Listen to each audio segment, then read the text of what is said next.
Bagong. Ponokan Bagong. Biar kowe ora senengane gawe masalah saiki pikiran nek ngono iki. Truk. Ini truk gentenan gon. Mo. Mau pindah ngarep kok saiki arep njaluk. Iki ana masalah e. Masalah rampungi kowe iki nek omong celkap-celkop. Nek omong ora gagas natoni atine wong liya kok senengane waton jeplak cangkeme. Saiki rasakno kuwi piye Sinuwun Mandura nesu kuwi. Aku ora ngece Sinuwun Mandura kok. Aku mung ngarani Sinuwun Darawati. Ning kowe ngerti ya Sinuwun Darawati iki adine Sinuwun Mandura. Sinuwun Mandura iki nek adine dingonokne kuwi dheweke duka. Saya tak takon karo kowe, aku adine sapa? Adiku. Kowe ora nesu apa? Ora. Oh, telek iki. Pahit kowe iki ora sebaya mukti sebaya mati nek carane ngono kuwi. Ha wis karepmu. Wis kono ditandangi. Aku ora ngerti masalahe kok. Bagong. Bagong. Noleh mrene. Jam pira ta iki? Ah, wis ora urusan jam. Yo jame anyar kok delek-delok nilai jam, delok-delok nilai jam.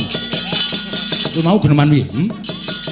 Kowe mau geneman piye mulo gak saiki kowe tak takoni wangsulana. Kowe mau geneman piye? Kowe mau omong piye? Lali. Wis ket mau le omong. Wis lali Sinuwun. Kowe ngino karo Yai Prabu Ndarawati. Kowe ngarani Yai Prabu Ndarawati ki panjalmane mungsuh kang bakal lembut pustaka Jamus Limasada. Ya ora.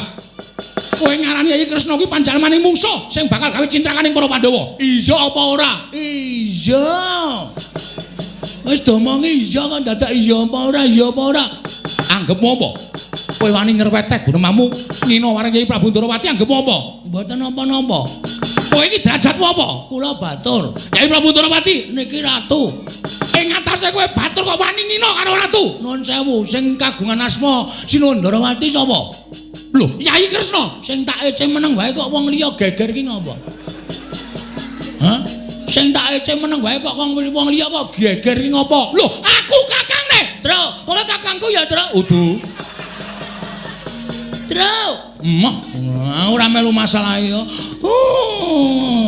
Aku keweden iki, Truk. Syukur sae aneh-aneh ora. Engko jamku nek anggo perang mati. Luweh. Mati tenan tok detikane kok bali mutere ngiwa. Ngiwa ya ben ora. Tegese kowe wani karo Yai Prabu Ndarawati. Tegese kowe wani karo Yai Prabu Ndarawati padha karo wani karo Natamandra Prabu Baladewa. Ayo saiki kowe bali. Kowe bali. Bali teng pundi? Bali nang Karangkadempel. Kok kon bali niku pripun kula niku diweling karo Bapak, Bagong, Petruk, kowe bali kena ning kudu bareng karo Pandhawa 5 cacahe. Mundi pustaka Jamus miyang jimat kelima sada. Tegese kuwi wangkal. Mboten wangkal. Ning mengke le bali. Tegese kuwi wangkal. Asal terserah. Sampeyan ajeng ngarani napa monggo mawon sing penting kula mboten ajeng wani karo sampean. Ning kowe wis wani karo aku sarana kowe ngunek-unekke Yai Prabu Ndarawati. Kowe nguman-uman karo Yai Prabu Ndarawati. Kuwi natoni atine Baladewa. Yen kowe wani karo Baladewa tegese kowe wis wani mati. Yen kowe wani karo Baladewa tegese kowe wis wani mati. Aku ora bakal awel yen to menjabut nyawamu yen pancen kowe suwijining abdi wong ora ngabekti karo Bendara. Truk, nyawa lho, Truk. Dur. Matur nuwun ya, Mas.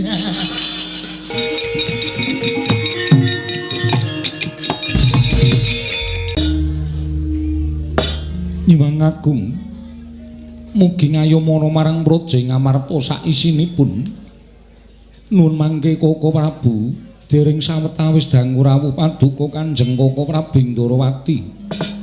Rayi para Ngamarta ngaturaken pasegan panakrami kunjuk sandhapepada paduka Kanjeng Koko Prabu. Jimat sesembahan kula Koko Prabu pengayoman kula ing Dwaraka. Koko Prabu Sri Bathara Kresna. Ya jagat mangistung karo wayah Bathara jagat. Nun inggih Yai. Sakalangkung bombong raos sing manahipun ingkang ngraka ing Ndarawati. Sareng kula tampi timbalanipun paduka Yai Prabu kadangipun Kakang Yai Prabu Darmakusuma. Sampun kula tampi akarya bombong raos sing manah asung masganipun paduka Yai Prabu namung kepareng ingkang ngraka ngaturaken pudhi astawanipun ingkang ngraka kunjuk ngersa paduka Yai kadang kula ing Ngamarta. Kula pun dinggo jimat paripe dayana ing kasantosan. Mugi amawahono kabagyaning gesang kula, Koko Prabu, mboten langkung kasekecakno anggen jengandika lenggah. Koko Prabu Indoraka. Inggih, Yayi. Kula kinten mboten kirang prayogi pisawanipun ing Raka Indrawati. Dinten sakmangke menika wonten Praja Ngamarta, Yayi Prabu Darmakusuma. Koko Prabu Mandura. Sarawuh Paduka Kanjeng Koko Prabu Baladewa katuran karaharjan rawuh Paduka Kanjeng Koko Prabu Mandura. Koko Prabu sesembahan kula.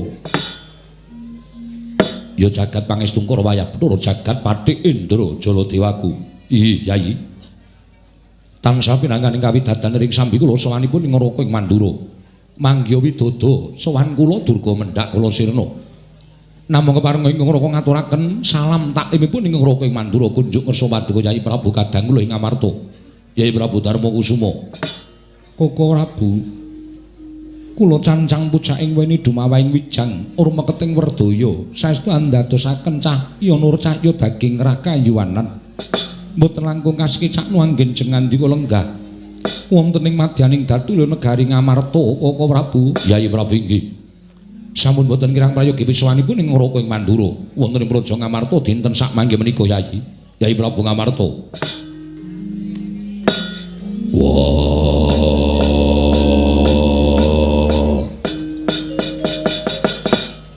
Kresna kakangku.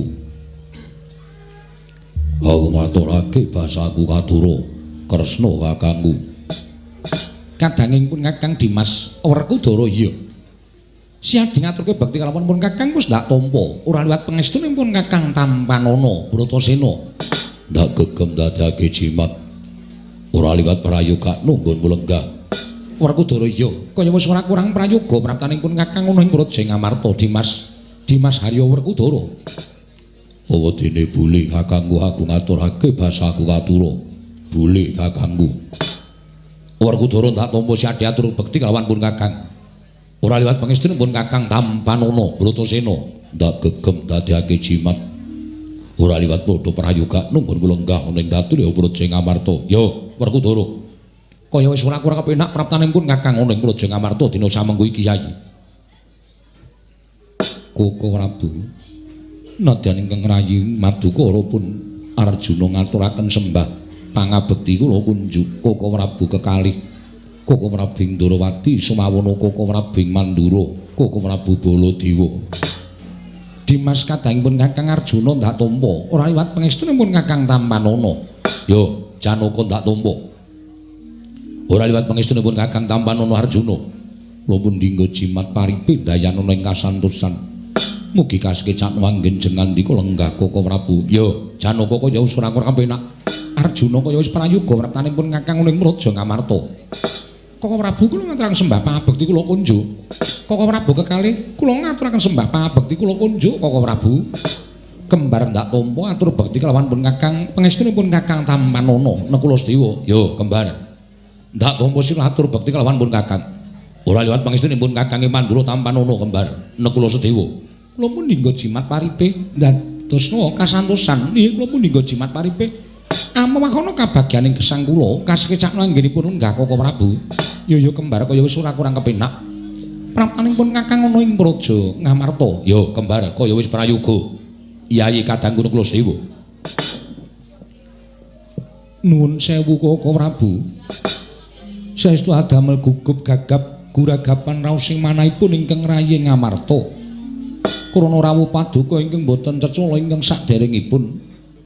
Menawi alit utusan gandhek sak kembaran agengipun utusan Ayaka bilih riki lenggan menika Paduka badhe kepareng tedhak wonten ing Praja Ngamarta.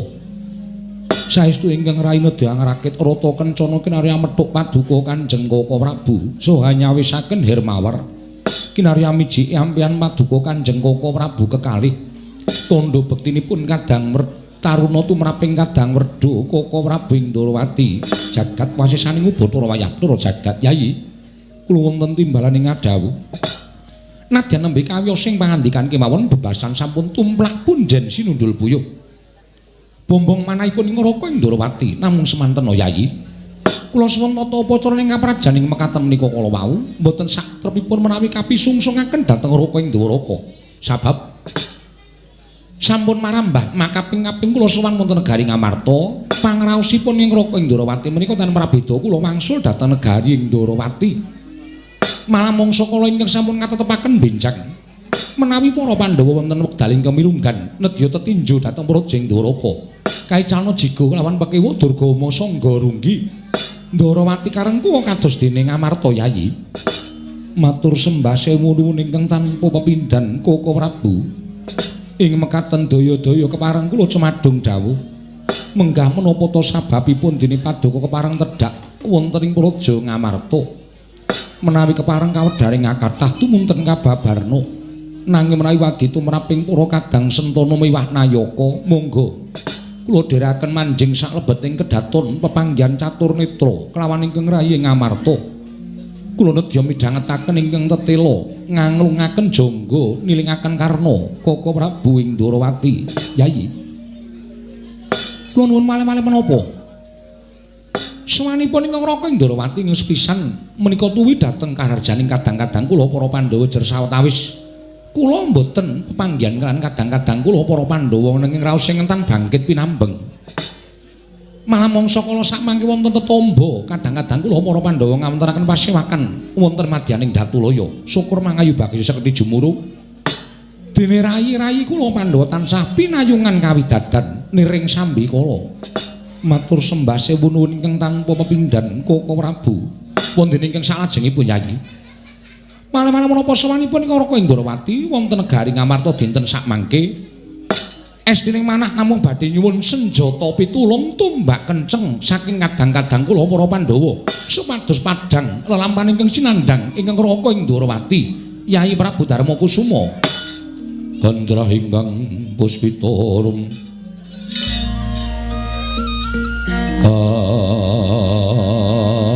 kasiring samirana mrih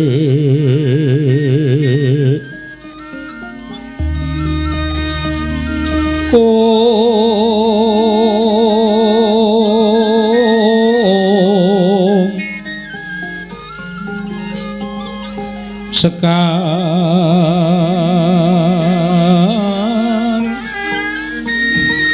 kadung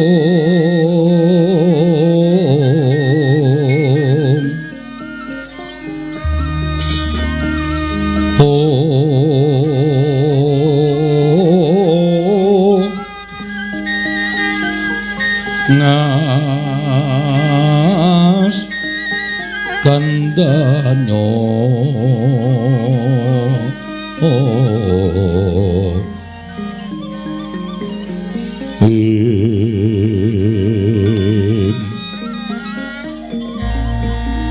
mawer aras renaning diya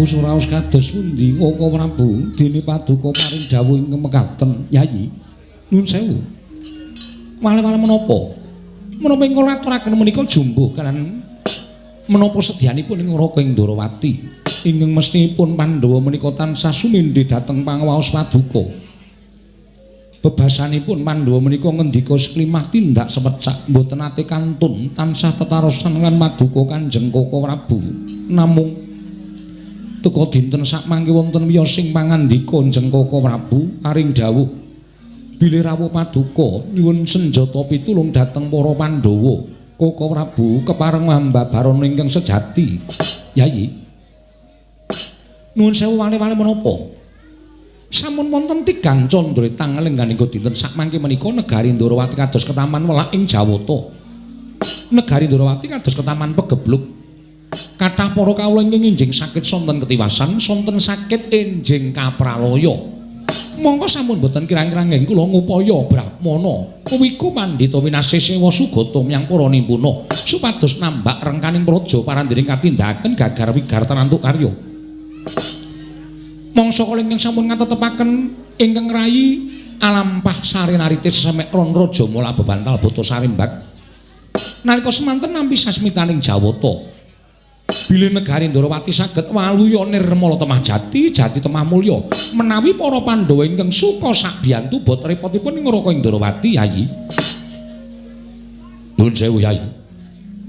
Mboten nampa kula wantun namunggal dhateng ing sami paring pangandikan utawi kula mboten nampa arep barbah pisang dhateng aturipun Yayi Kresna babar pisan mboten. Namung sanget mboten nginten wanci enjing Yayi Prabu sampun prapta wonten negari Mandura sareng tawang-tawang waspa. Sareng kula dangu menapa ta sababipun Yayi Kresna dene sowan dhateng negari Mandura. Tumuli Kresna waloka dhateng Ngraka ing Mandura, kawontenan negari Ndarawati.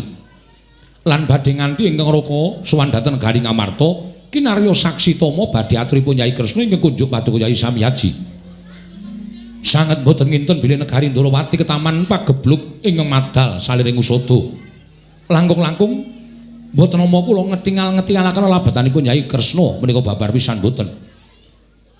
Namung sampun marambah makaping-kaping Pandhawa menika nampi pepeteng Yayi Prabu Kresna ing saged madhangaken. Pandhawa nampi ribet Yayi Kresna ingkang saged ngudari ribet menika kala wau. Mila sampun mboten nama maneh menawi antawisipun Ngamarta lan Ndarawati menika kalih-kalih ngatunggal tiganipun ngemor menika Mandura. Mila seru sanget panyuwunipun ing Ngraka ing Mandura. Dinten sak mangke keparenga paduka Yayi Prabu suka sakbiyantu dhateng bot repotipun kadang kula ing Ndarawati, Yayi. Koko Prabu sedaya pangandikanipun Koko Prabu ing Ndarawati sampun kula tampi. Namung gandeng Pandhawa menika mboten namung punta piyambak nanging klebet Werkudara Arjuna tuwin kembar menika ugi piranganipun Pandhawa. Mila menawi wonten keparing inggalih kula nedya nanting dhateng kadang kula sekawan langkung rumiyin menika langkung prayogi, Yayi. Werkudara nggih ora usah dadak nganggo lidah sinambung.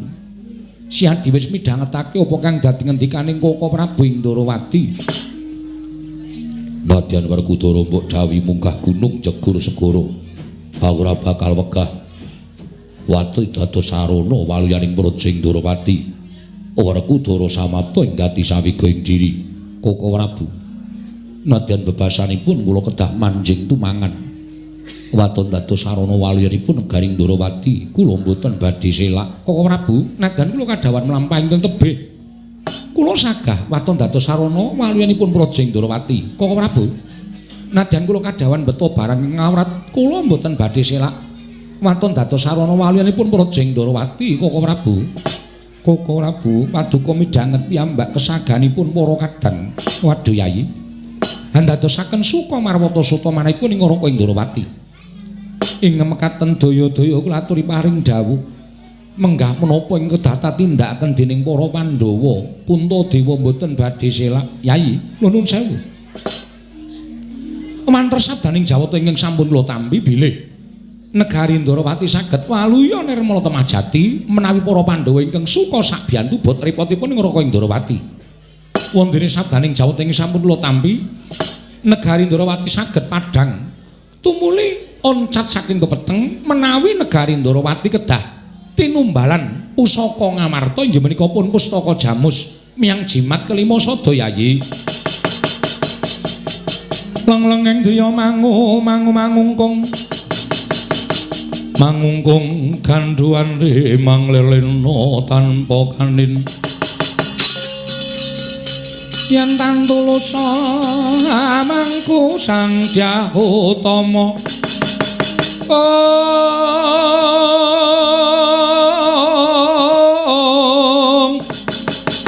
Nalendra Mudha wuwuse angrepa Nalendra Mudha wuwuse angrepa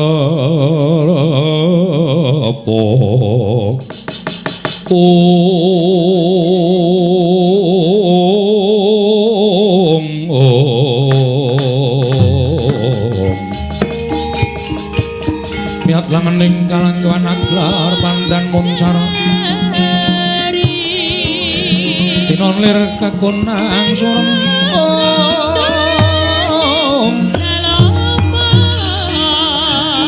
surem sorotetan kadang kasoran pacaring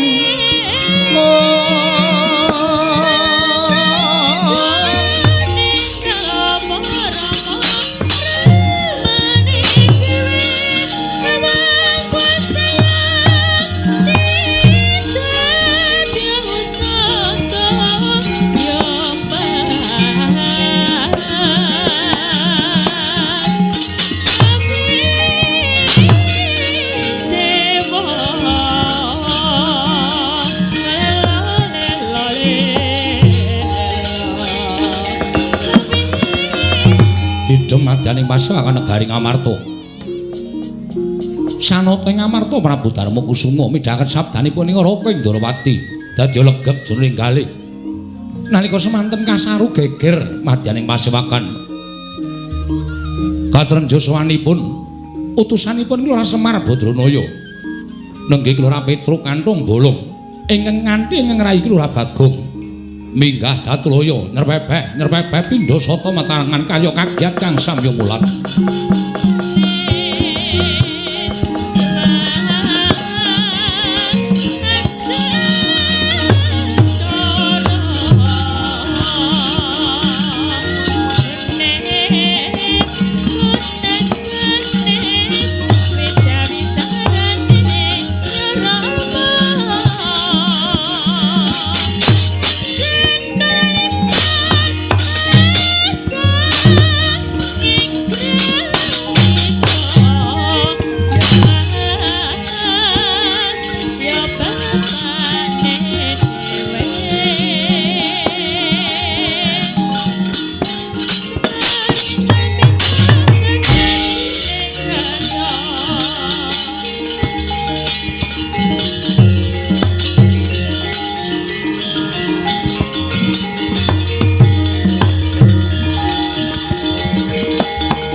Sinongwati jagat kinari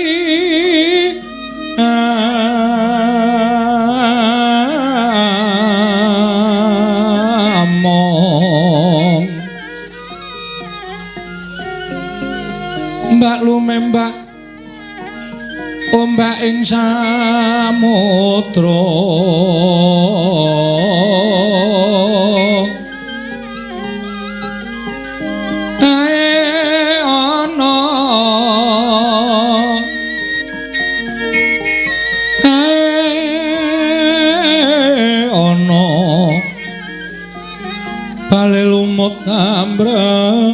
kanggeng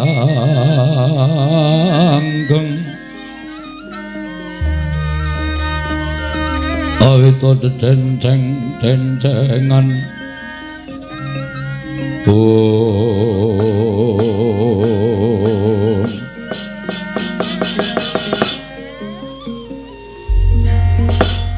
Koko Prabu dereng ngantos prananggen kula nampi sabda pangandika paduka menika kadidene wonten sawanipun Petruk Panakawan Ngamarta Sumawana Bagong kang munggah wonten ing Datulaya Koko Prabu jagat waisaning Bathara Wayapura jagat yayi nadyan semantena Petruk menika taksih panakawanipun kadang-kadang kula para Pandhawa mbok menawi Petruk sowan menika gadhah wigatos tumunten katimbalana menapa wigatosipun Petruk Koko Prabu kasinggihan kemareng lenggah ingkang langkung mrayogi kawula ngestaken dawuh Panakawan Petruk sawise satata asu ingkang dadi napas asat ingkang dadi riwe padha raja sapraptanira Petruk kantong bolong nunamit pasang Kalimantabe tinebene kula doni dumawaing tawang tuwang linepatna ing tula manusinuwun menawi kaanggep lepat nyuwun mahapunten dersanipun kula menika namung derajatipun batur kula menika namung Panakawan kula menika namung tiyang wingking saumpamanipun ewadene kula wantun sowan ngabiyantara menawi wonten duna dungkap kiranging tata krami kula nyuwun pangapunten Petruk kantong bolong ora dadi apa kepareng ngaturaken sembah sumung keping pangabekti kula kunjuk sandhap wadanipun Gusti kula ingkang sinuwun ing Ngamarta Yoyo Petruk ndak tampa pangestuku tampanana kula pun dinggo jimat paripin dayaning kasantosan Panakawan Bagong padha raja sapraptanira Panakawan berkah pangestunipun sinuwun Prabu Darma Kusuma tansah winantu ing kabagyan niring sambikala bekti kula kunjuk sinuwun Yoyo Bagong lumrahe wong ngaturke bekti kuwi nganggo nyembah sira ming matur tok tanpa ngobahake asta. Ngopo Bagong? Ngopo Gong memang? Kok lemu mlaku miring-miring. Isine aku terus. Isin ngopo? Mbok jujur karo aku. Ora ngematke apa? Ora. Jamku anyar. Iya. Ming jame anyar kok. Le mlaku miring-miring. Aku ndak tok loke kowe iki nek aku ndek apa-apa senengane ngeloke. Wah, ming jam anyare kok le mlaku miring-miring. Abot. Lapis emas e. Waduh. Wong sak Bagong kok tuku jam lapis emas. Tak gorong dina wis biru saiki. Lah tegese kuwi ora lapis emas ming krum-kruman. Jam piro saiki? Tengah loro. Lah. Kok wis lagi jam 10 kok tengah loro. Ngono aku tak blandangke. Oh. Ngono wis ngerti nggone atret. Jam kok atret ora. Ono kawan Bagong keladuk gecul ku marucul. Jame anyar. Nggih. Ya syukur yen to kowe ngabdi ning Ngamarta isih mipik-mipik Bagong. Ora ketang mung jam. Pangestunipun sinuwun Prabu Darma Kusuma pendak-pendak menjenengan paring gaji kalian kula tertentu kula celengi. Iya Bagong kuwi becik kanggo dina sesuk yen kowe tuwa. Mekaten Bu sinuwun. Bekti kula kanja nggih sinuwun. Iya Bagong. Ndak tampa pangestuku tampanana. Kula pun dinggo jimat paripin dayanana ing kasantosan. Ponokan Petruk padha raja sak pratamu. Pangestunipun sinuwun Ndarawati wilujeng bekti kula kunjuk nggih Den. Iya Petruk tak tampa. Pangestuku tampanana Petruk nun nggih sanget anggen kangge ndadosaken jimat. Ponokan Bagong padha raja. Mengentenipun Ndara Kresna wilujeng bekti kula kunjuk nggih Den. Iya Bagong tak tampa pangestuku tampanana. Nun nggih sanget anggen kangge ndadosaken jimat paripe. Petruk kantong bolong padha raja sak pratamu. Sinuwun Mandura wilujeng bekti kula kunjuk. Ya tak tampa. Pangestu Tamanono. Nun inggih sangat anggen kawin dadosaken jimat. Ponokan Bagong Padhararja sak praptamu. Pangestunipun Ndara Baladewa wilujeng bekti kula kunjuk. Bagong. Nun. Kowe tak tuturi gelem ora? Perkawis menapa? Napa kula kleru? Napa kula lepat? Yen kowe ora rumangsani kleru mestine kowe tak benakke gelem. Jare kowe nyatane wong tuwa. Tur dasare kowe iki panakawaning para Pandhawa. Aja nganti sak tingkah lakumu gawe wiranging para Pandhawa. Cukup eneng negara Ngamarta, eneng Datul ya iki mau kang nembe wae kelakon. Nggih, perkara napa to? Yen ngadhep ana ngareping ratu kuwi nyembah laku dodok. Kowe tanpa nyembah, tanpa laku dodok, ratu tok jak salaman ki anggape ratu ki sanak kadangmu dhewe, kulawargamu dhewe napa piye? Walah, masalah niku to. Ya. Napa nyembah niku kudu napa? Lho, tudune kowe ngadhep karo ratu iku kudune nyembah. Lah nggih kula takon nyembah niku kudu napa? Nyembah niku ora kudu. Salaman niku ya memperlambangkan persahabatan. Kula niku kalih Sinuwun Prabu Darma Kusuma niku wis kaya napa nggih panjenengane dadi Nalendra menika nuwun sewu. Kula jak salaman kowe mboten duka kok sampean sing wong liya kok duka-duka niku jane masalahe napa to? Aku ngandani karo kowe men ngerti tata krama. Kula niki wis tuwa ora usah dadak dinahi tata krama, kula niku wis ngerti tata krama. Kula niku ya sekolah e. Kula niku ya lulus e. Lho. Kejar paket B. Ming lulus kejar paket B kok ngleleng ngono. Ora iki lho, iki lho Truk ana wong salaman karo Nalendra. Wong sing dijak salaman wae ora nesu kok wong kono-kono nesu ki maksude piye aku tak takon. Wis. Wis. Ndak dadi masalah aku ora seneng. Pokoke kowe ngalah wae. Mumpung aku bendina bar-belan lho iki. Iya. Bar-belan apa? Jam. Isih jam. Boyo wis togong mesake kancane ora. Ngene-ngene terus saben mengi potok sesisih. Ya wis nek ora tak kandhani sakaremu, sak tingkah lakumu sakaremu. Nggih. Pun sampean mboten sah nyaruwe kula ora arep nyaruwe sampean. Ngoten mawon beres kok. Ning aku ki kandhani karo kowe. Niki mang buktekke. Sinuwun. Apa Bagong? Sampean tak jak salaman gerah penggalih. Ora Bagong. Nah, rungokke. Wong sing kono wae ora gerah penggalih, tenang-tenang wae kok wong kono-kono kok unggah-ungguh tata krama apa? Sinuwun Prabu Darma Kusuma ki malah justru ratu sing pancen ngerti karo kawulane. Dheke dijak salaman kawulane ora nesu, disembah ya ora nesu. Kuwi ratu sik merakyat. Ora kudu ratu kok disembah kuwi ora kudu dheweke sadar nek dheke dadi ratu kuwi mbiyen sing nyoblos ya aku barang kuwi. Iya Bagong aku matur nuwun. Sami-sami mboten dados menapa sinuwun? Iya Bagong. Koko Prabu nggih sampun wong perkara kaya ngono kok digawe perkara. Aku ki jane mingkir benerke. Ning kok malah aku sing diwejang karo Bagong. Lah wong Bagong menika nuwun sewu, piyayi wasis. Nadyan kados mekaten menika Bagong menika wong pinter, Bagong menika ora wong cubluk, ya mung pasuryane wae pancen rada kuciwa. Ning nek pikirane nuwun sewu menika lantip panggraitane. Ya Bagong ya, ya ora patek kok. Kuwi apik dialem ora gelem elek dilokke moh ki angel lho wong kaya ngono kuwi. Truk. Nun. Selamat tekamu. Ndara Werkudara wilujeng Bagong. Nun. Selamat tekamu. Nggih. Wilujeng Ndara. Yo. Prayogakno. Nun inggih sampun boten kirang prayogi. Bagong prayogakno. Nun inggih sampun boten kirang prayogi. Petro wonten dawuh sinuwun.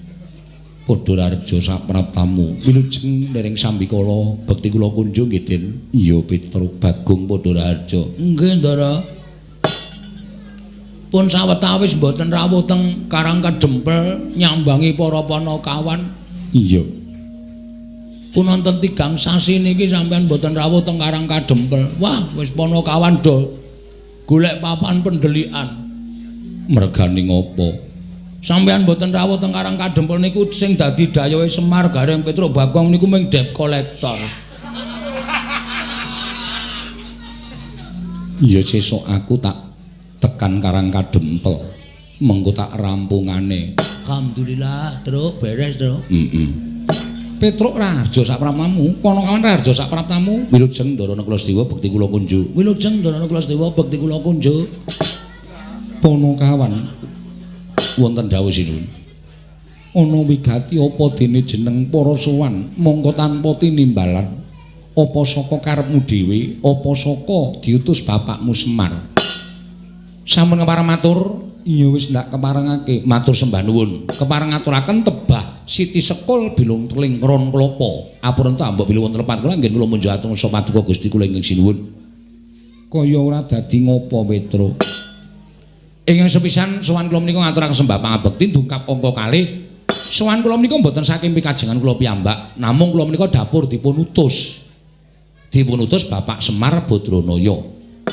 Bapakmu ya gene Ponokawan, utusan marang jeneng sira. Bapak niku pun wonten sesasi niki kaya wong lara ning jane mboten lara. Bapak niku wis ana sesasi niki kaya wong masuk angin ning jane waras. Ning kok tingkah lakune kaya wong sing kurang waras, kurang sehat awake bapak niku. Merga pun wonten sesasi niku bapak niku ora gelem mlebu teng omah.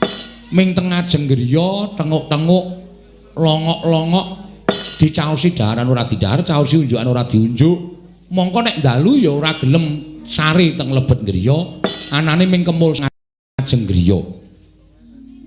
Nah, kahanane bapak sing kaya ngoten niku ndadekake bingung anak-anak. Gareng, Petruk, Bagong. Tumuli kula ngejak Gareng kalih Bagong sowan ngersani bapak, nanjeke kahanane bapak. Tumuli bapak kula tanting, ana apa to Pak jane? Kok sampeyan legel-legel kaya ngono? Nek bapak duwe pepinginan kuwi paringa dawuh. Mergo anak-anak saiki wis mentas kabeh. Garing wis omah omah, aku wis omah omah, Bagong wis omah omah. Nek eneng wong tuwa sing duwe kerepotan mongko anake wis mentas kabeh. Kuwi jane apa sing dikarepke wong tuwa kuwi dadi tanggungane anak. Mergo urip ki cakra manggilingan. Biyen dek aku karo Gareng karo Bagong isih cilik dadi tanggungane bapak, ning saiki bapak dadi tanggungane anak-anak. Mula bapak paring dawuh, jane pengin apa? Barang kula matur ngonten niku bapak terus krekel-krekel gelem jehem, kersa nyumet rokok. Terus paring dawuh kali kula. Iya Petruk, bapakmu paring dawuh apa? Ngene ya Truk, ngene ya Reng, ngene ya Gong. Aku meneng wae iki ora mikir karo kahananku. Aku meneng wae iki aku ora mikir karo kahanan anak-anakku utawa kulawargaku. Aku kuwi urip ana ing jagat kuwi duwe kewajiban ya kuwi memayu ayu ning jagat mbabar katentreman. Monggo sing tak mong kuwi para satri ing ngateken ati suci pepayung budi rahayu para paya Pandhawa. Aku mapan ing negara Ngamarta kuwi wis tak niati. Nalika semono aku seneng negara Ngamarta kuwi dadi negara ingkang subur makmur warata tias bagya mulya gemah ripah loh jinawi kawulane tentrem padha mat sinamatan daya dinayan tunggal cipta rasa karsa lan karyane. Aku seneng mula Ngamarta ki kondang kawenang-wenang ning sawangen Truk.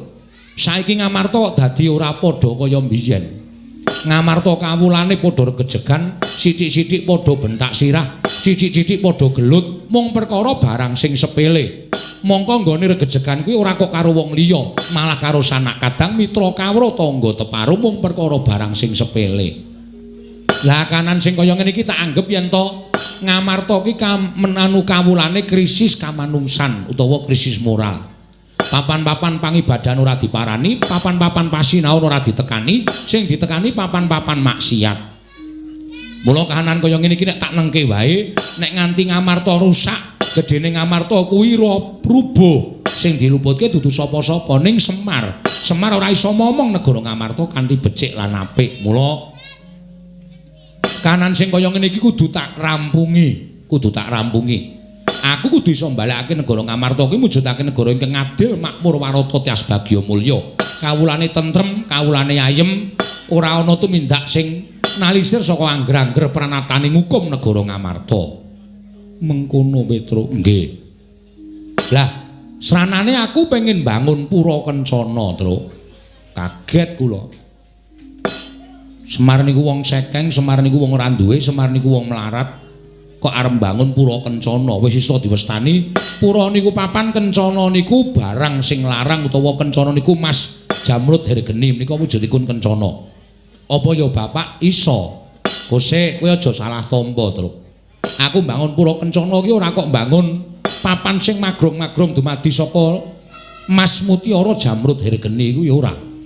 Nanging aku mbangun Pura Kencana kuwi papan, Kencana kuwi mas. Papan sing ngembane uripe para kawula sak negara Ngamarta kuwi ayem, tentrem, rukun manunggal tetunggalan, tunggal cipta rasa karsa lan karyane sumuyut marang Panggraing Sinuhun Prabu Darmakusuma. Aku pengen ndadekake negara Ngamarta kuwi kaya dene wujuding papan Pura Kencana ingkang kebak kanikmatan, kebak kabungan lan kebak kabagyan. Oh ngaten Pak. Iya. Terus pripun kula matur ngaten Bapak paring dawuh. Ning syarate ana. Syarate apa Petro? Kowe tak kongkon sowane negara Ngamarta, Pandhawa 5 cacahe aturana rawuh ning Karang Kadempel, sinambi mundi pustaka jamus miyang jimat kelima sada. Merga apa Pandhawa kok kudu rawuh ning Karang Kadempel? Pandhawa ki pangareping para kawula. Pandhawa kuwi sembaning para kawula.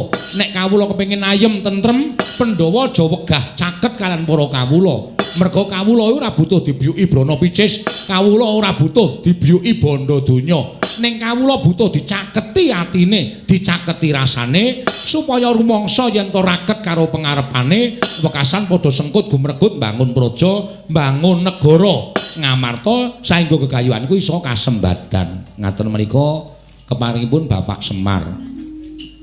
Mula kowe sowan ning negara Ngamarta, Pandhawa 5 cacahe aturana rawuh ning Karang Kadempel. Mila sinuwun, sowan kula menika namung badhe-badhe mboyong dhateng jengandika sak kadang-kadang keparenga tedhak wonten ing Karang Kadempel.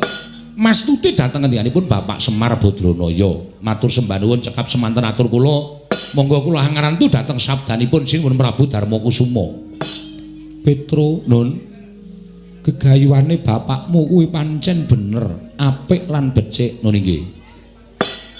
Nanging aku tak taren karo dulurku 4 cacahe, merga Pandhawa kuwi 5, ora ming Puntadewa pribadi. Oh nggih monggo menika langkung prayogi.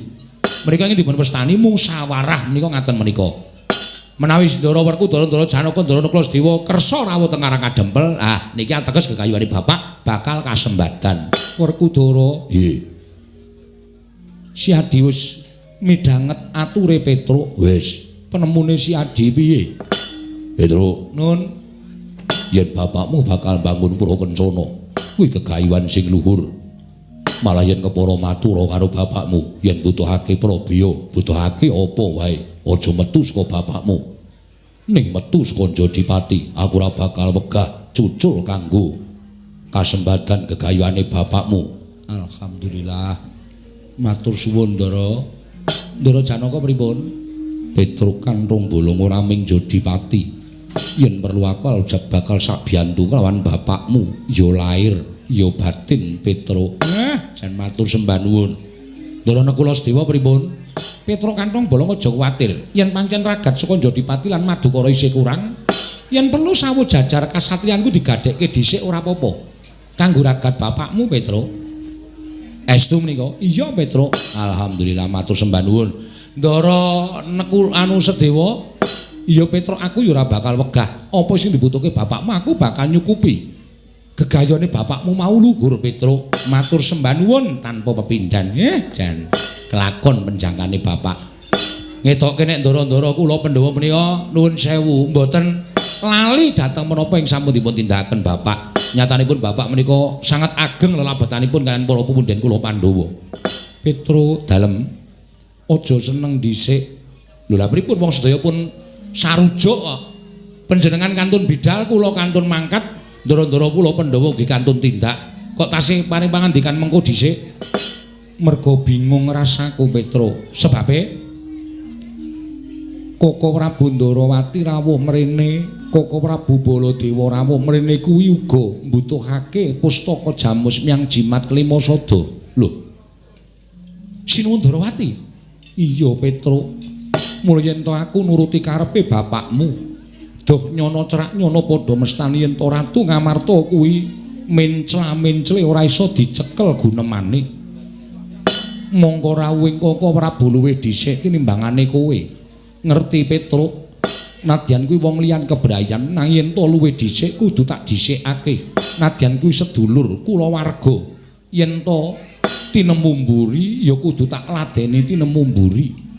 kuwi pernatan negara Ngamarta mula ora kena diterjang sarta ora kena diterak.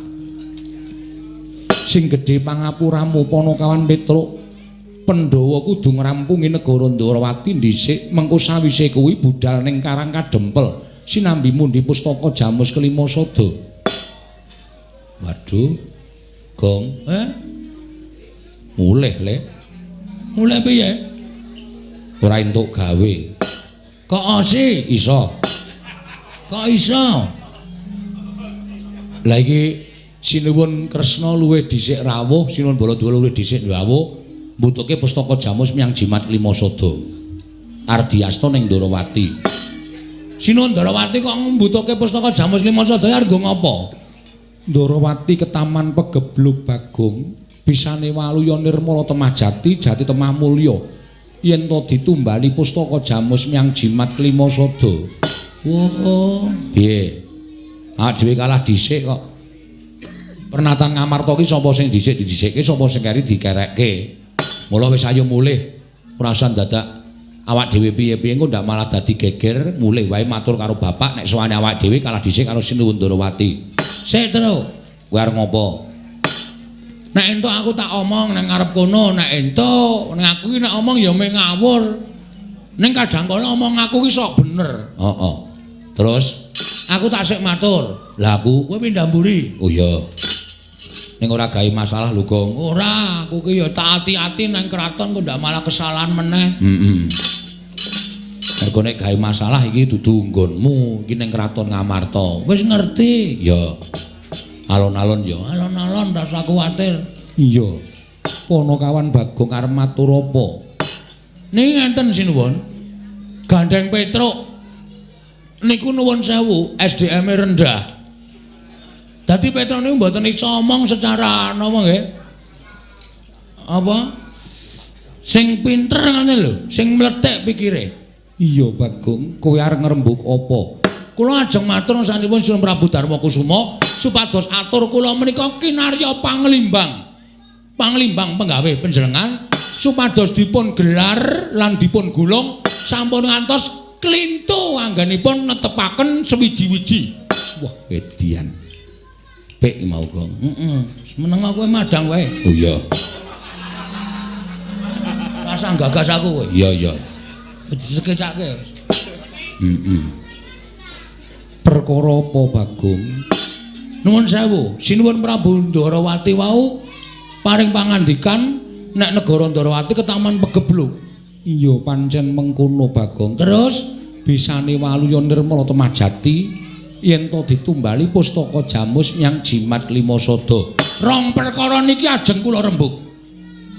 Rong perkara tok rembug kepiye? Sepisan negara Ndarawati ketaman pegebluk. Nah, nuwun sewu. Sing jeneng pegebluk utawa welaking Jawata sing tumiba wonten ing jagat menika sejatosipun ukumane sing gawe urip dateng papan sing ora gelem dielingke. Tegese sing ora gelem dielingke niku menungsane. Menungsane kon manembah ora gelem, kon tumindak apik ora gelem, mula kala mangsa Gusti paring pagebluk dateng papan menika merga menungsane wis ora iso didandani. Iya Bagong Niku. Terus saniki kula ajeng matur. Iya. Negara sing paling jahat utawa negara sing paling elek menika nuwun sewu sak ngertos kula lho, ora negarane ning sing ngasta bawat pemerintahan menika negara Ngastina sing dadi ratu Prabu Duryudana menika ratu sing angkara murka. Negara Ngastina niku ora ketaman pegebluk, mongko kudune pegebluk niku nek tiba-tiba teng negara Ngastina merga Kurawa wis ora iso dielekke pakartine. Ning kok tiba teng negara Ndarawati, mongko Ndarawati niku sing lenggah Prabu Sri Bathara Kresna. Mongko Sri Bathara menika sing jejuluk wonten jagat menika wonten loro. Siji Prabu Sri Bathara Rama, angka loro Prabu Sri Bathara Kresna. Apa? Apa to? Apa to sebabe? kok jejuluk Prabu Sri Bathara Kresna amarga menika titising Sang Hyang Bathara Wisnu. Sapa to Sang Hyang Bathara Wisnu? Nika dewa sing tukang nentremke jagat. Dadi tentreming jagat menika gumantung karo Bathara Wisnu. Iya Bagong. Heeh. Anu iya. Anu nggih. Iya Bagong. Lah saniki pertanyaannya kuwi apa? Oh iya iki wayang ndeng lali aku. Aku kaya ning balik RK e, Tru. Balik RK ora ana, wis ilang suwe kok. Pedukuhan. Kaya menehi penyuluhan Pok Giat. Ha iya. Pok Giat. Pitakonane mboten sanes kejawi namung nuwun sewu.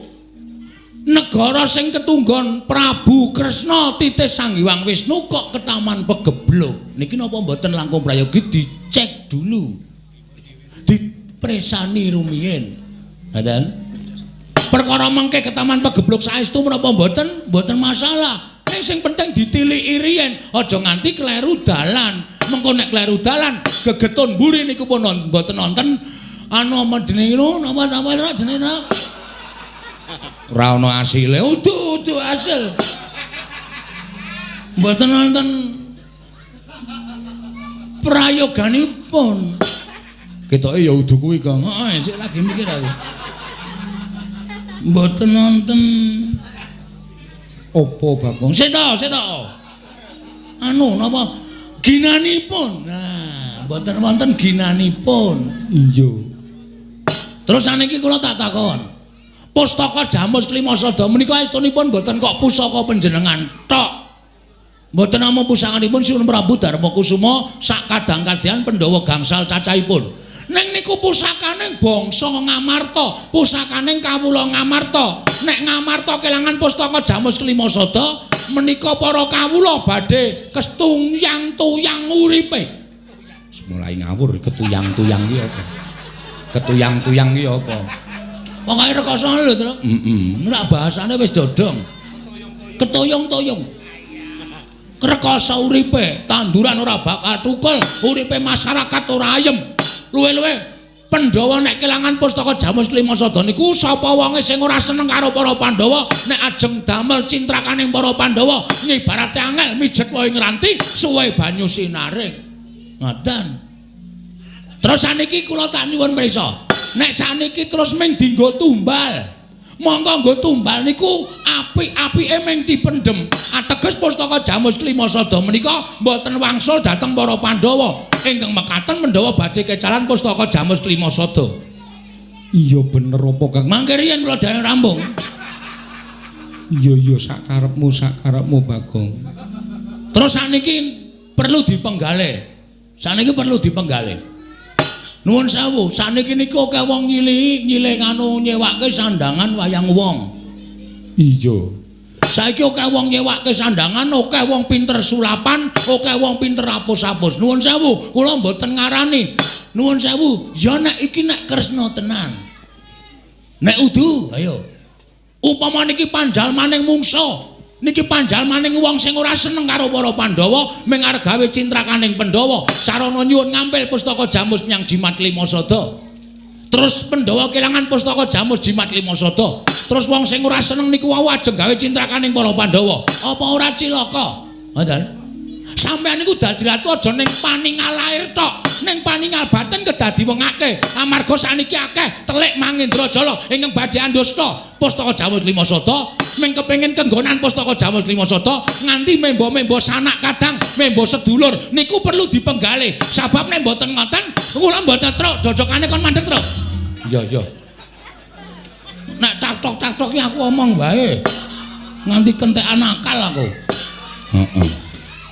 Ngonten niku malah kira-kira pas. Ngoten. Niku dadi perlu dipenggalih. Ampun kok sembrono. Niku pusaka sing dadi penguripane wong sanegara Ngamarta nggo sembrono. Nek nganti diasta Sinuwun Darawati, siji jebule dudu Sinuwun Darawati ning panjal maning mungsuh. Wis kebacut diasta panjenengan kelangan pustaka Jamus Klimasada kapusan karo Sinuwun Prabu Kresna. Wah, apa ora cilaka? Apa ora geger jagat Ngamarta?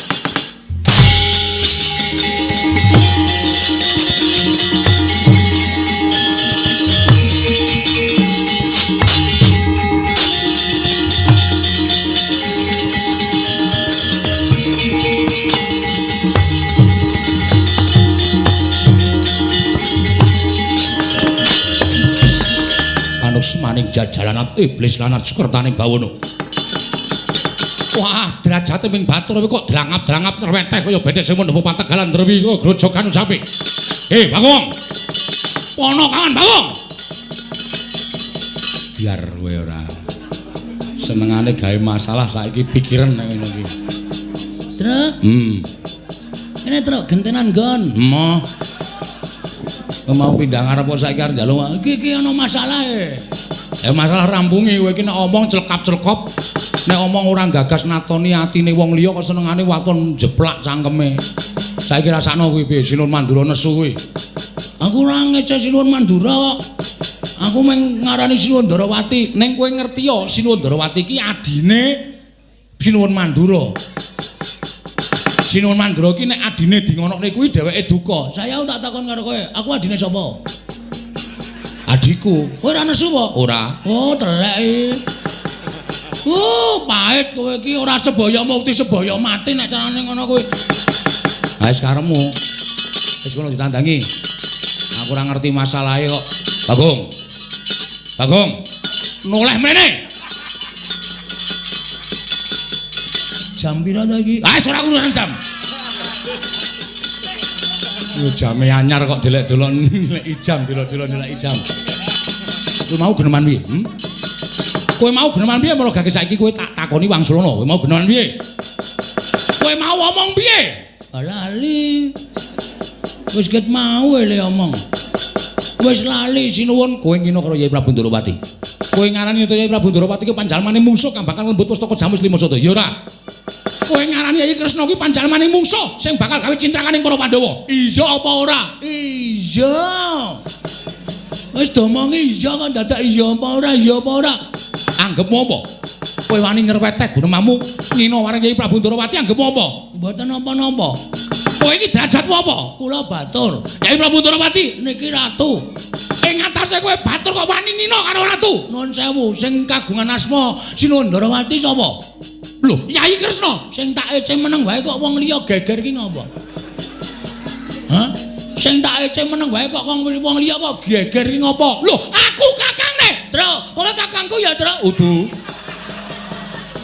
Tru. Emoh, ora melu masalah yo. Aku keweden iki, Tru. Syukur aneh-aneh ora. Engko jamku nek anggo perang mati. Lho. Mati tenan tok detikane kok bali mutere ngiwa. Ngiwa ya ben ora. Tegese kowe wani karo Yai Prabu Ndarawati. Tegese kowe wani karo Yai Prabu Ndarawati padha karo wani karo Nata Mandura Prabu Baladewa. Ayo saiki kowe bali. Kowe bali. Bali teng pundi? Bali nang Karangkadempel.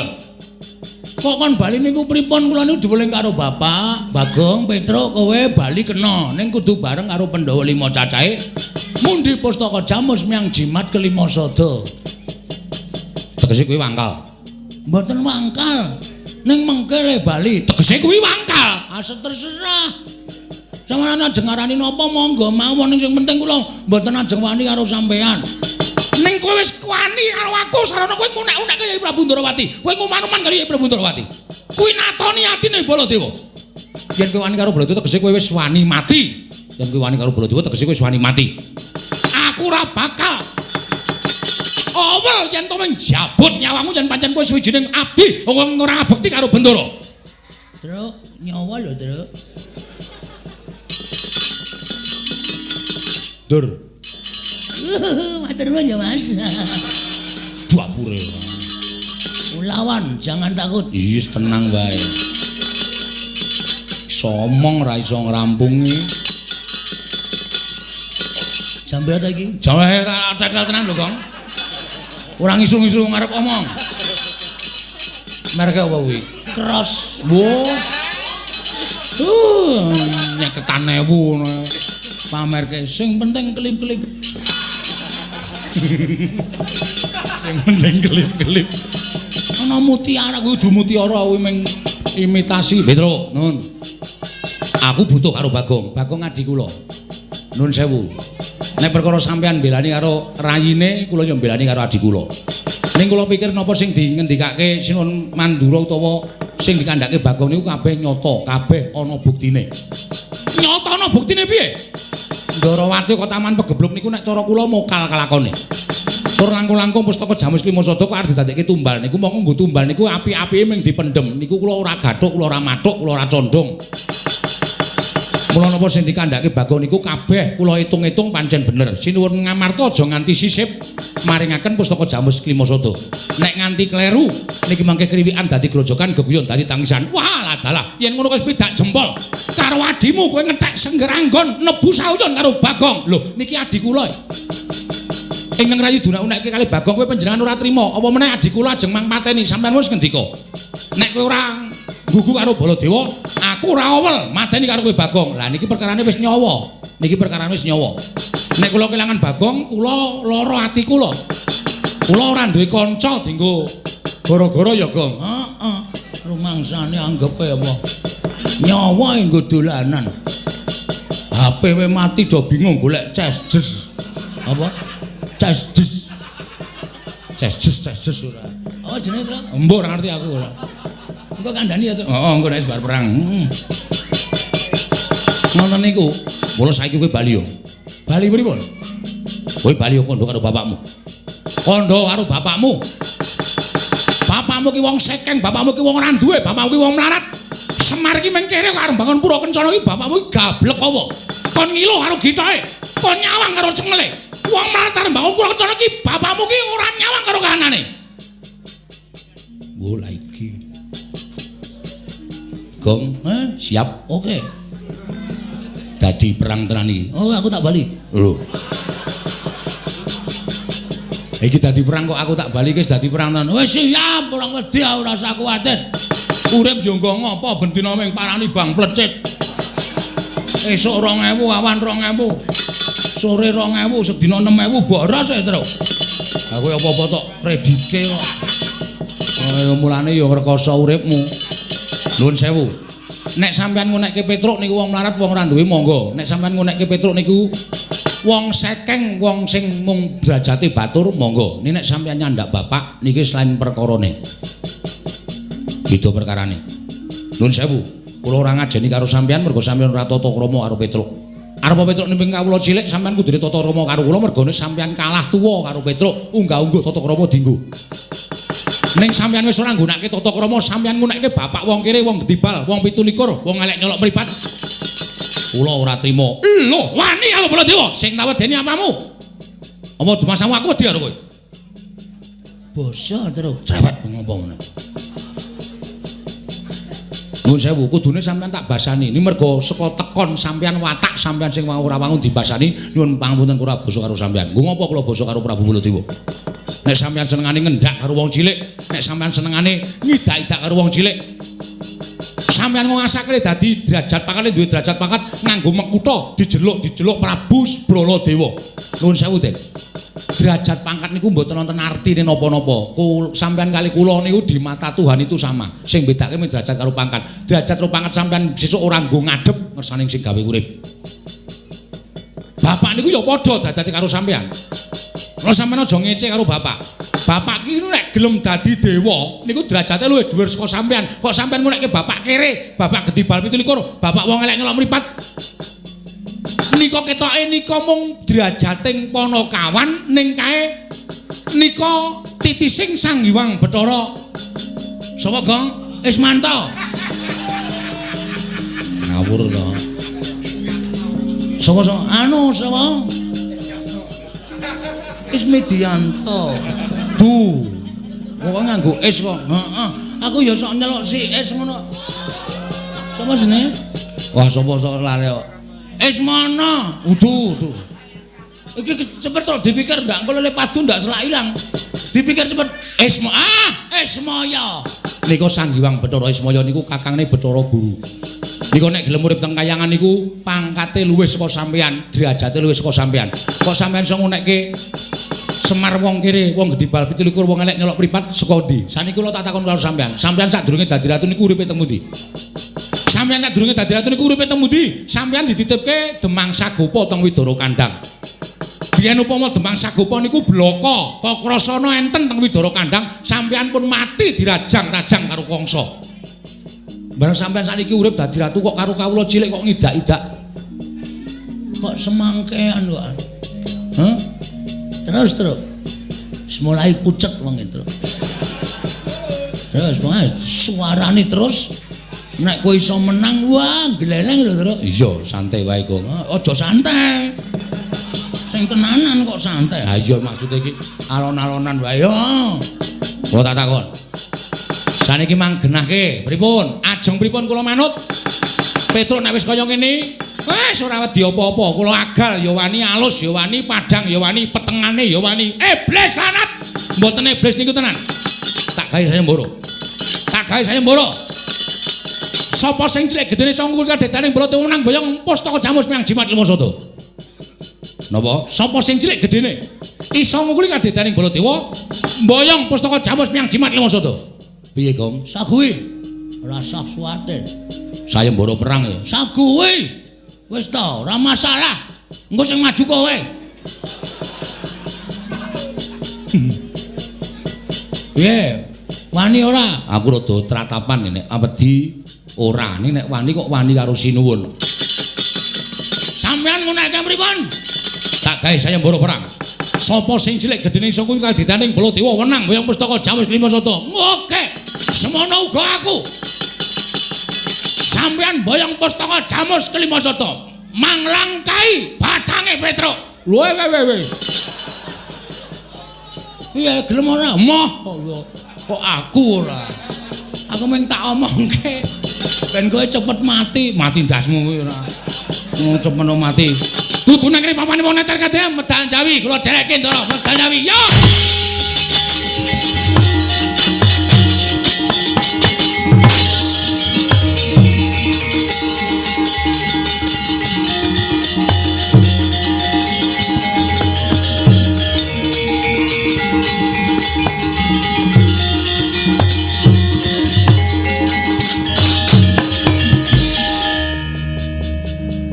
Lah iki Bagong ora metu kok malah neng kene.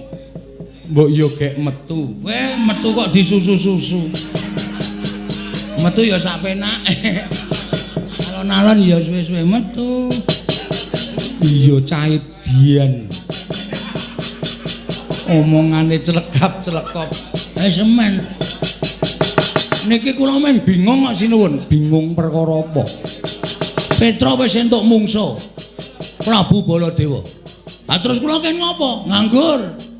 Mongko kula niku wonge ra iso nganggur. Terus karepmu piye? Kula sisan teng mriki golek mungsuh. Lho. Sapa sing arep mbok mungsuhi? Petra kakang kula, Baladewa kakane Kresna. Kakang mungsuh kakang, adi mungsuh adi. Mbok ora aleman. Sampun. 11:05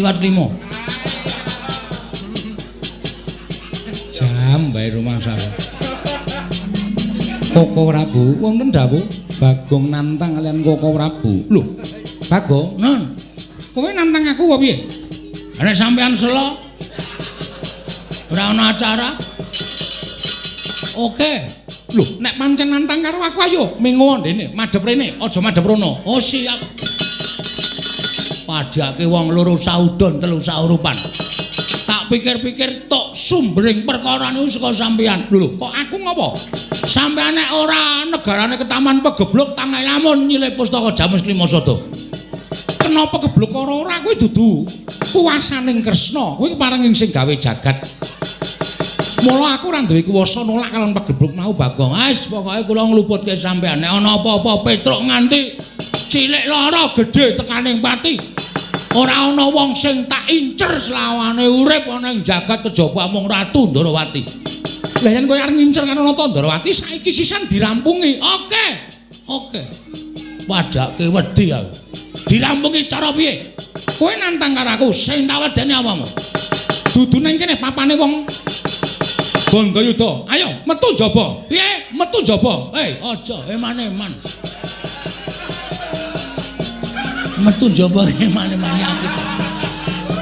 Rugi le rekoso. Werkudara. Apa?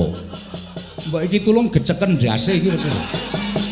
Pono-pono kawan kok bingungke kaya ngene mau dijak tantang-tantangan bareng jak metu njaba kok emo. Asli aku tenan nemu njaba aku. Teng mriki mawon diteter kadidene. Lho, iki kratone. Ha sing ngomong iki alas ya sapa? Saiki tak takon, nek kowe arep mani karo Kresna ki gamanmu apa? Lho, wani. Wong niku ora nganggo Aji Jaya Kawijayan, ora nganggo guna kasantikan, sing penting wani. Lah nek cara jaman saiki perang nek ming paitan wani wae mesti modar. Mergo aku duwe pusaka. Lho. Ya nggawa. Lho, mesti tak gawa. Wong pusaka. Apa upamane? Senjata cakra. Waduh. Terus aku duwe Sekar Wijaya Kesuma. Kuwi yen tak agem aku ora iso mati. Wah, tenane. Iya. Mbok aku njaluk. Lho, nggo ngopo? Ngon aku kerep mati e. Mbok tak ombene men urip terus.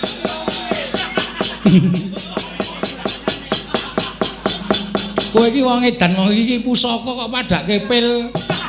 Kowe berarti sampean sok tuku. Kok paham? Wis ora caturan.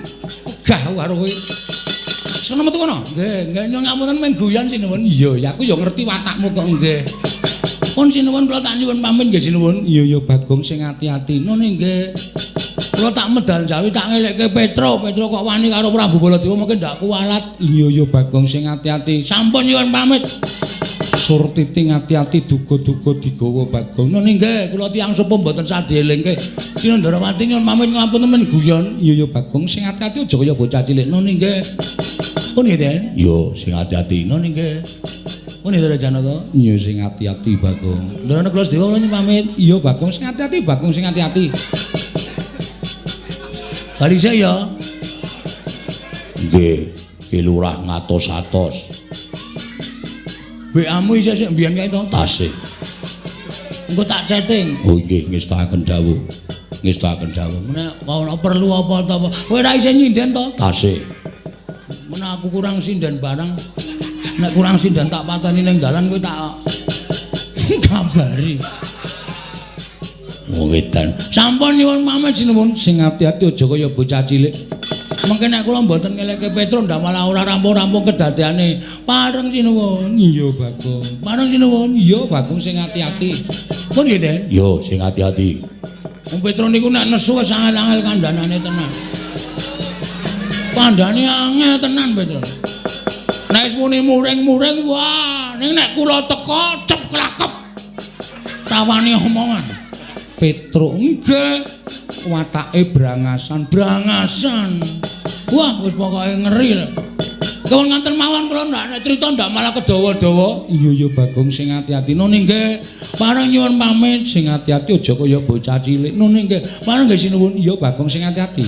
Pun nggih, Den. Yo sing ati-ati. Pun nggih, Ndara. Iya ya sing ati-ati. Nun sing ane. Iya sing ati-ati. Iya sing ati-ati. Engko ndak malah ora iso piye-piye. Soale Petro niku nek nesu gilani tenan. Yo aku yo ngerti. Wah, wingi bar ngembrukke pemean barang. Pun nggih sinuwun. Iya ya Bagong. Mungkin ndak mboten kajian malam ingkang pun ya cawi ya sinuwun. Iya iya. Saya ora cetha leh ngomong. Nggih. Pareng. Iya Bagong. Pun nggih. Yo. Pun nggih. Yo sing ati-ati. Pun nggih. Iya sing ati-ati. Sayang wis ya. Yo. Tak metu tenan ah. Dameng bola-bali kok ndak do diarani aku ki kurang. Asale ngaten wingi nika. Kowe iki ngopo Bagong? Bola-bali Kok do ora tanggap ta iki? Kraton ki ora kaya resepsi. Resepsi ki panganan metu terus nang kraton ki blas. Wedang kuwi ora ana. Mboyon 10 apa? 10 butir. Nyayi menika kok ya ngendikane kaya ngoten lho. Lho meniku nek cedhak Bagong karepe arep guyon terus. Ampun, mungkin ndak dadi ponokawan. Pun ngoten mawon nyuwun pamit. Iya sing ati-ati. Mboten sangang nggih gamelan. Iya iya. Wis pelit kabeh. Kowe Patih Andakawana. Inggih Ki Lurah. Kok sowanmu ora nang cecaket kono? Mboten. Mriko sampun kebak. Kowe nggodhet 200. Lho. Beto, badhe menone Tak silih-sikik lajeng mangke ngunduraken njaluk Kresna. Oh inggih ngestakaken dawuh. Kae apa ora edan kae? Utang patih kok sing kok nyaur aku kae lho nek ora wong nekat ora kelakon to. Wah, malah cilaka to. Ngopo meneh? Dompet kula tiba e. Lho, Dompetmu tiba nggih. Isine apa? Werna-werna, BPKB, sertifikat. Lah apa sedeng nang dompet? Kula lempet cilik-cilik mongko nek mbutuhke saya-saya. Kan tinggal masuk bank. Oh, ngono to nggih. Ana dite ora? Wonten pira? Manut. Oh lah. Caidan ming arep njaluk meneh kok. Wis ra direspon. Nganggo cara piye-piye tetep ora ditokke duwite wis pahit. Yayi, kula wonten dawuh kok ora Bu. Samangke kula nyuwun pamit. Madhal paselan kepareng Paduka Kanjeng Koko Prabu kados pundi? Kula namung ngeman dhateng Koko Prabu Mandura. Ing atasipun nglanggati dhateng kono kawan Petruk mangke mindak malasaya dipun erang-erang dening para kawula. Kepareng dinten samangke kula nyuwun pamit Koko Prabu sembah kula ingkang nderekaken Jengkar Paduka Kanjeng Koko Prabu inggih Yayi.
Arjuna wonten maring adhawu Werkudara Nggih.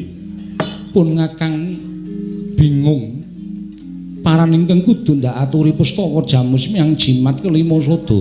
Wah, mung kari manut mbarep kakangku. Aku percaya marang penggani mbarep kakangku ingkang lantip panggraitane Koko Prabu menapa boten langkung prayogi minggah wonten ing sanggar pelanggatan meminta dhateng panguwasaning dat kamurwing dat satemasak mangke Paduka pikantuk kepadang dhateng sinten anggen Paduka badhe maringaken pustaka jamus kelima sada. kadanging pun ngakang Arjuna kaya lumaku ing wanci peteng kepapak obor sastra biar padang trawangan kula nuwun kang mangkono budalna kang padha sibo dara Nggih.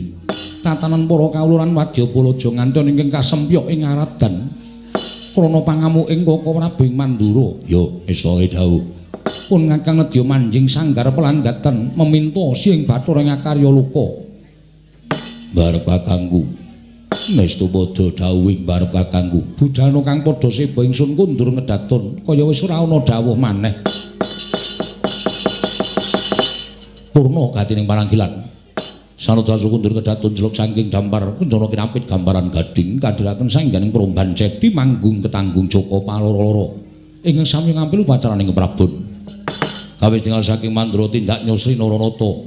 Lamun katinon saking Mandrawa kaya gumebyar busananing Sri Naranata wau.